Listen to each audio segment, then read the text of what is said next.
গাংনীর উপজেলার রুয়েরকান্দি গ্রামে ৫ বিঘা জমিতে নতুন খেলার মাঠের উদ্বোধন। স্বাধীনতা পরবর্তী সময়ের পর থেকেই খেলার মাঠের দাবি ছিল রুয়েরকান্দি গ্রামের যুব সমাজের।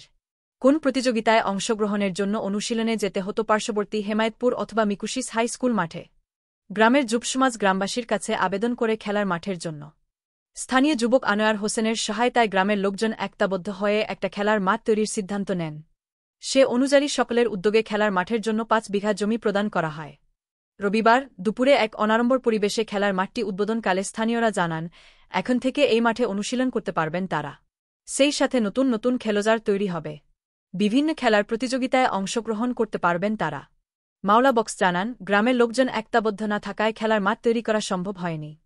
এখন সকলেই যুব সমাজের মুখের দিকে তাকিয়ে খেলার মাঠের জন্য জায়গা ছেড়ে দিলেন।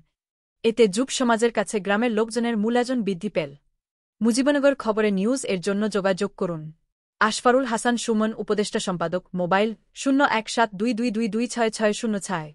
শাহিদুজ্জামান রিপন, যুগ্মবার্তা সম্পাদক, মোবাইল 017230043000।